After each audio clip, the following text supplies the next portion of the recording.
You're going to be on this hate white people, hate Europeans, hate Esau. You want to be that? You are forsaking your salvation according to Jesus. According to Yeshua, you cannot hate and come into his kingdom. You cannot hate and come into your Father. Your heavenly Father will not forgive you. Jesus himself, Yeshua, is going to tell him, hey, you don't have to forgive them because they have not forgiven their enemies. And that is my commandment. It is not optional. You don't get to say you follow the king and not listen to what the king says. This is not a democracy. A kingdom and a democracy are totally different. The king sets the rules. You don't have to like them, but if you're going to be in his kingdom, you need to follow his rules. You are going to forgive, you are going to love your enemies, or you're not coming into my kingdom. All praise to Yahweh. Shalom, shalom, Israel. First and foremost, I want to give all honor, glory, and praise unto Yahawah, Ba'ashem, YAHAWASHI, Ba'ashem, Rakwah Kwadash. Double honors to the elders and apostles of Great Millstone. Shalom to the mighty Akim, Wagwathim, who are diligently waiting to be delivered from this final captivity, as well as a speckled bird that may look like the other nations, but are actually Yasharallah. This is Brother Kawaka coming at you with another lesson. Today's lesson, this is going to be about the whole hating thing, and I'm going to try my best to start making the lessons a bit differently. All right, a bit differently. Obviously, we're still going to stick to the precepts and all that stuff, but I don't want to. Yeah. Anyway, basically, the thing here is that this guy, he's saying you cannot hate and be in the kingdom of heaven. We are commanded to love. Now, I find it funny how it's always someone that just talks out of their ass and they don't prove it with scriptures. Like, how is it that you're going to say God said X, Y, and Z, but yet you don't prove it? If I say, now imagine if I just said this.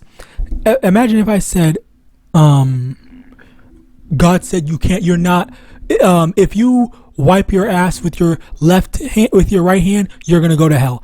Now, everyone's just going to, well, because it's me coming from me, no one's going to believe it. But if it was coming from someone else, or if I spoke with some confidence and I said, hey, you guys, all this and that and the third, or if I actually sounded convincing, a lot of people would actually believe it. All right. Just like people believe this dumb fuck. But actually, I will say that a lot of the fact that they believe it is not necessarily attributed to him and his notoriety, but more so what they already believe and what they already want to believe. So as a result of that, that's really where it's not even really a belief in what he says, but it's more so a belief in what they already want to believe, rather than what this man is just saying, out of his own ass. All right. So as a result of that, the main thing that I'm trying to get at is the fact that,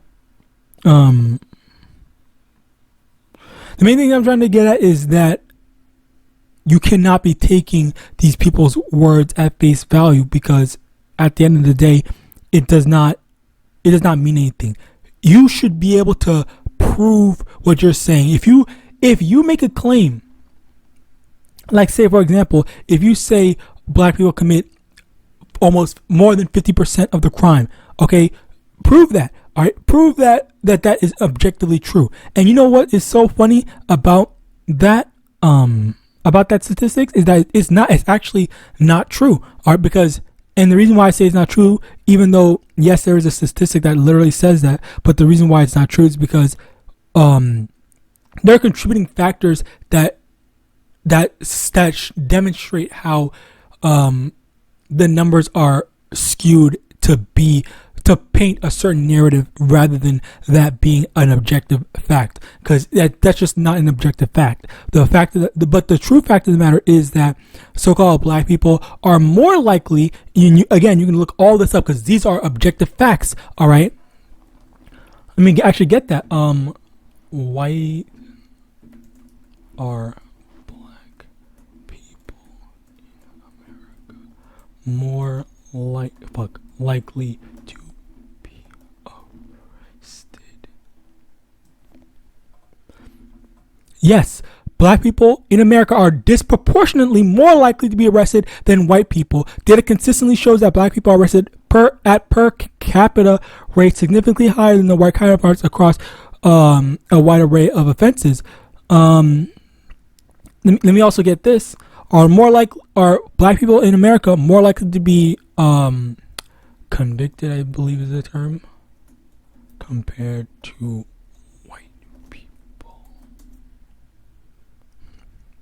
Yes, black people in America face higher conviction and incarceration rates than white people, being incarcerated at nearly 5 times the rate of Americans. Research shows that this disparity is driven by multiple factors, including uneven law enforcement practices, systematic biases in plea negotiations, and higher rates of wrongful convictions. So, number one, we demonstrate in this is already showing you that number one,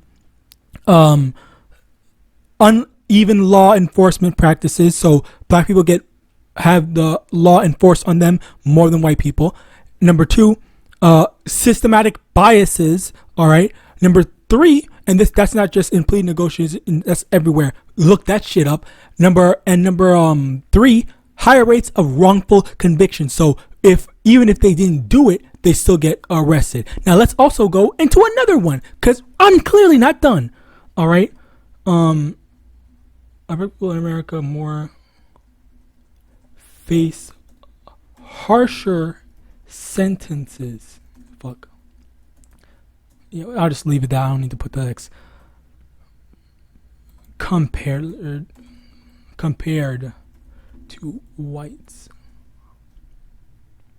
Yes, research consistently show that black individuals in America face harsher sentences compared to the white individuals for similar offenses and with similar criminal histories. So basically, if I rob a store 3 times, I will most likely get life imprisonment. But if a white person robs a store 3 times, they will most likely get 10 years and or a smack on the wrist or whatever. All right, that's basically just how they go. I literally showed you in multiple different ways, and I proved it with fact. I literally went in and showed you how all the stuff that they do is objectively flawed and how they are getting their information off of faulty statistics, because that's how they try to say all this shit. Oh, black people are violent, black people are this, black people are that, whatever. And guess what? Did you not know that poverty is a major contributing factor to whether a person commits crimes or not? That's a part of the thing. So naturally, black people are going to be more inclined or more likely to commit crimes. All right, and then on top of that, you also still have the fact of the matter where they are getting a wrongful arrested, more enforcement in black areas, and then systematic biases. So again, all this stuff. And by the way, we're still supposed to love everyone. Oh, you're not supposed to love the people. You need to love the person that's systematically oppressing you. You need to love the person that is systematically trying to find a way to fuck you over and stuff like that. Like, how is it that you have someone like this that is talking like so? You're acting so proud. You're acting like what he's actively doing to us is okay, it's permissible, it's fine and whatever. Like you don't even think about the things that you're saying. You don't even think about the things that you are doing. Like, we're just supposed to be fine with this. And again, notice how he didn't show any verses. By the way, he didn't bring out any verses. But I'm about to take you verses. He ain't showed no evidence. Just talking out of his ass. I showed you literal what's it called? Studies and reports. All right. Now let me go into the precepts. What does the Lord say about hating people? Isaiah chapter 8 verse 20, to the law and to the testimony, if they speak not according to this word, it is because there is no light in them. So if you're not speaking from this word, if you're not speaking from the Bible, from what the YAHAWAH, the words of Yahweh, all right, then you don't have any light in you. These are not my words. These are the Lord's words. You can't get past it, all right? Anyway, Psalm chapter 139 verse 21. Do not hate them, O Lord, that hate thee, and am not I grieved with those that rise up against thee. Now, what's this? Isn't this King David? King David is hating people. Well, where's the judgment where is the judgment on to King David? Why didn't Yahawadah say or send curses to him for saying that he hates people when he made this psalm? Why did the Lord allow this to be added in to the thing? I thought he said, if you can't hate and be in the kingdom of heaven. Oh, so King David's not going to be in the kingdom of heaven. All right, the Lord put all that. He said, I'm going to get the root of David, but King David's not going to be in the kingdom. We're commanded to love everyone. Oh, what's this? What's this? I hate them. Verse 22. I hate them with perfect hatred. I count them mine enemies. So what's going on? Like, double standards. All right. Next, Romans chapter 9, verse 13. As it is written, Jacob have I loved, but Esau have I hated. So the Lord hates Jacob. Not Jacob. The Lord hates Esau, Edom. So once again, that just goes to show and goes to prove that Yahawadah does hate. So how is it that you're going to make all these dumbass claims, but then none of that is accounted for when you actually have to address the stuff, the reality of all the things that he's saying, which goes against the scriptures. Amos chapter 5 verse 15, hate the evil and love the good, and establish judgment in the gate. It may be that the Lord Yahweh of hosts will be gracious unto the remnant of Joseph. So once again, he's commanding us to hate the evil, love the good.